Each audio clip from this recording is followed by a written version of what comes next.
What makes an ordinary person hand over their savings, cut off their family, and follow a stranger to the ends of the earth or beyond? It's not a weakness, it's not stupidity, it's psychology. Every cult in history, from Jonestown to Heaven's Gate, from the Manson family to the People's Temple, followed a nearly identical playbook. A playbook built on decades of research into how the human mind works, what we fear, and what we desperately need. Today, we're going inside that playbook. This is the psychology behind history's most disturbing cults. Jim Jones didn't recruit followers, he recruited family. It started in Indiana in the 1950s, a progressive church preaching racial equality, feeding the poor, housing the homeless. Jones was magnetic, generous, and seemingly fearless in a deeply segregated America. People didn't just attend his services, they belonged to something, and that feeling of belonging was the first link in the chain. This was love bombing, a deliberate psychological technique where new members are overwhelmed with affection, validation, and purpose. Jones made people feel chosen. Then, quietly and methodically, he made them dependent. Outside friendships were discouraged. Family members who didn't join were reframed as threats. Members handed over their bank accounts, their passports, their legal documents, all held by the church for protection. By the time the People's Temple relocated to Jonestown, a remote jungle compound in Guyana, the outside world had been almost entirely severed. There was no network to return to, no money, no documents, no self that existed outside of Jim Jones. What followed was years of psychological conditioning so precise it had a rehearsal schedule. Jones called them white nights, emergency alerts that would jolt members awake in the middle of the night. Everyone would gather.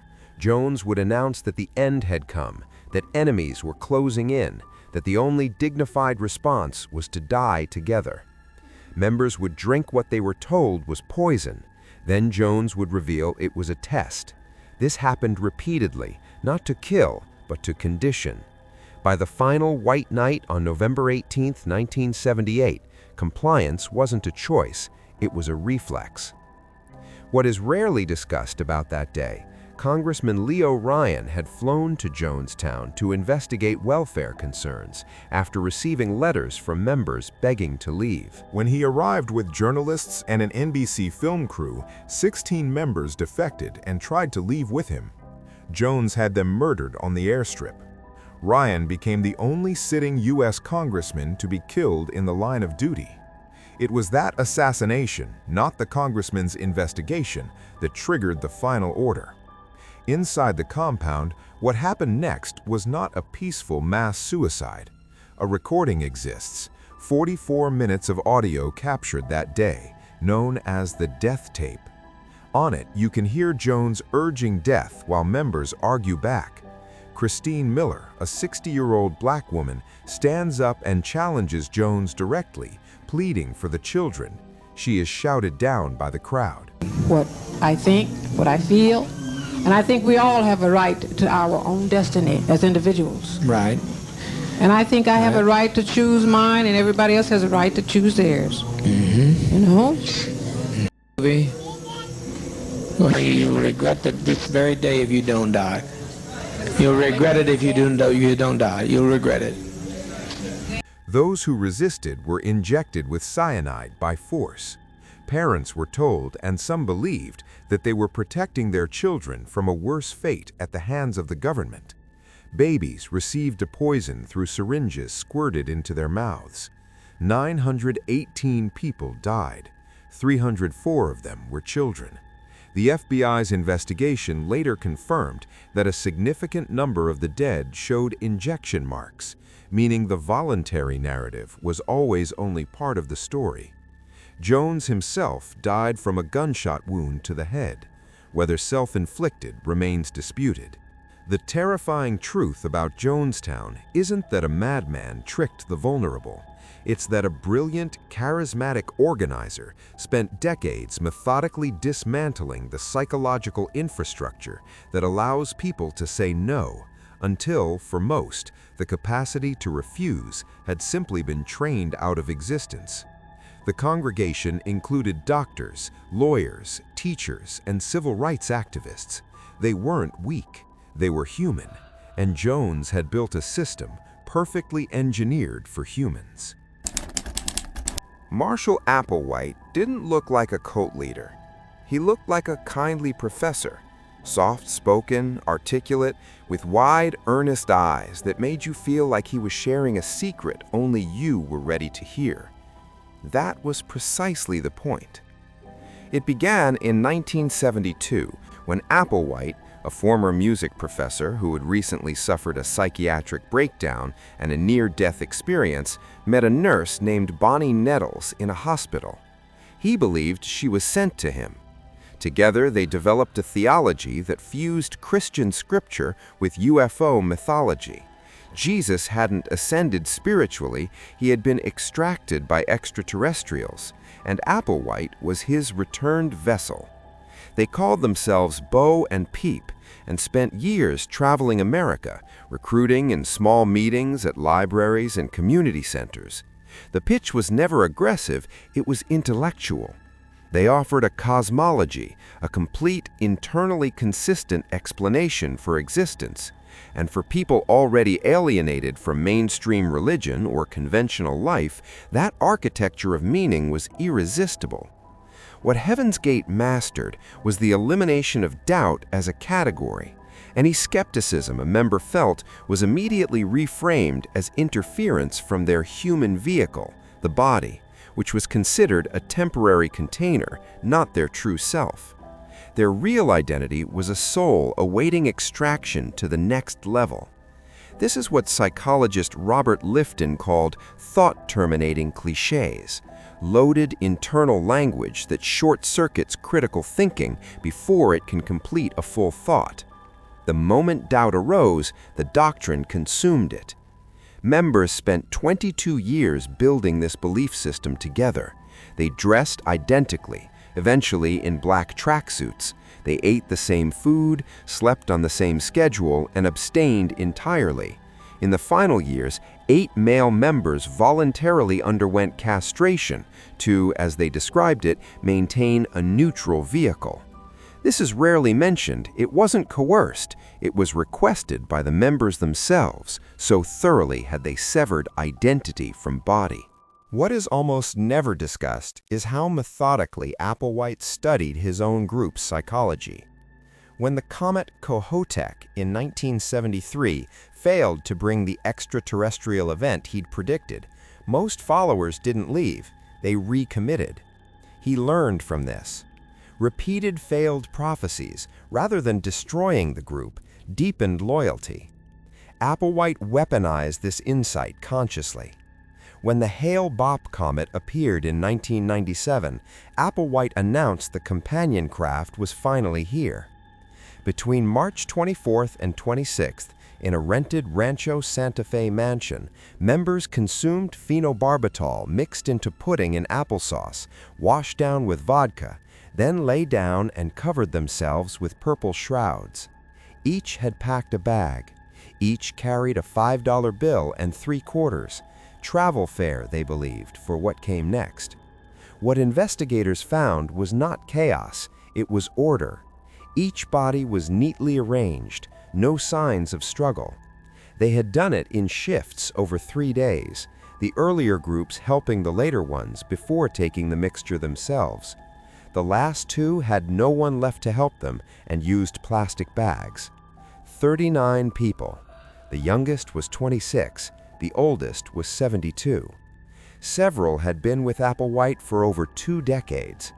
One member, Rio D'Angelo, left days before, not because he doubted, but because Applewhite told him to stay behind and tell the world what had happened. He did. He still believes, to this day, that his classmates made it. Heaven's Gate teaches us something deeply uncomfortable. A closed belief system cannot be falsified from the inside. There was no argument that could penetrate 22 years of shared language, shared sacrifice, and shared identity. The prison had no walls. It was built entirely from meaning. Keith Raniere had a genius-level IQ, or so he claimed. He claimed many things, that he was the smartest man in the world, that he had held 3 world records simultaneously, that he had discovered the unified theory of human behavior. None of it was verifiable. All of it was believed, because Raniere understood something essential about the self-help industry. People in pain don't need proof, they need certainty. NXIVM launched in 1998 in Albany, New York, disguised as an executive success program, a corporate training course selling 12-day intensives for $5,000. The curriculum borrowed loosely from rational emotive behavior therapy and Scientology and presented itself as a technology for dismantling limiting beliefs. Fortune 500 companies sent employees, celebrities attended. It had the aesthetic of a productivity seminar, not a cult. The psychological architecture worked in stages, each one designed to feel like progress while extracting something more. The first stage was the courses themselves, which used sleep deprivation. Sessions ran 12 to 16 hours daily, combined with public confession exercises, where members revealed their deepest insecurities, fears, and past traumas to the group. This served 2 functions. It created manufactured intimacy, the feeling of having been truly seen, and it generated compromising personal information held by the organization. Members were encouraged to recruit others, earning commissions, binding their financial well-being to NXIVM's growth.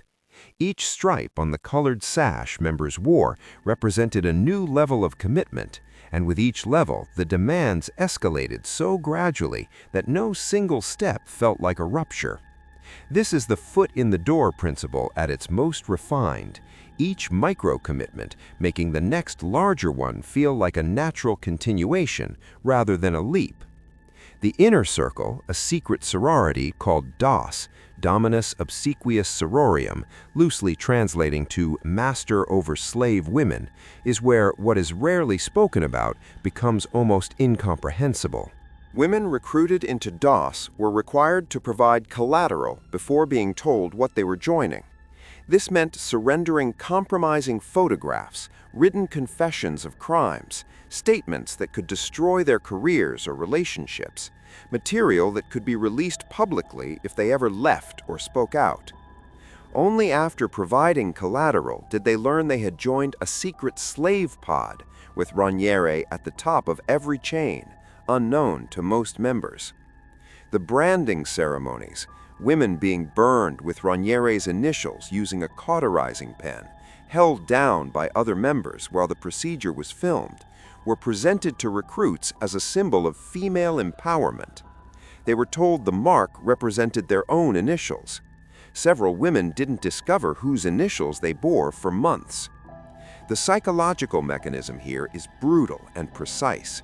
Having endured the pain, the humiliation, and the filming of it all, the mind cannot afford to conclude it was meaningless. It constructs meaning. Cognitive dissonance does the cult's work from the inside. What is almost never reported, several prominent women recruited their own family members into DOS. One woman recruited her sister, another her daughter. The relational betrayal compounded the psychological damage in ways that therapy is still unpacking for survivors years later. In 2019, Raniere was convicted on all 7 federal counts: sex trafficking, forced labor conspiracy, and racketeering. He received 120 years. Sitting in the courtroom as he was sentenced, he showed no emotion. Several of his most devoted followers continued to publicly defend him after the verdict. Some still do. NXIVM is the definitive proof that cults don't need robes or compound fences. They need jargon, hierarchy, incremental commitment, and one person willing to build a system that trades in human dignity as currency. The cults we've explored today didn't survive because their leaders were monsters. They survived because they understood something most of us don't want to admit, that the need to belong, to believe, and to follow is hardwired into every one of us. The difference between a person who joins a cult and a person who doesn't isn't intelligence, it isn't strength, it's circumstance, timing, and awareness. So the real question isn't how could they fall for it? The real question is, what are you following and why? If this video made you think, share it with someone who needs to see it, and I'll see you in the next one.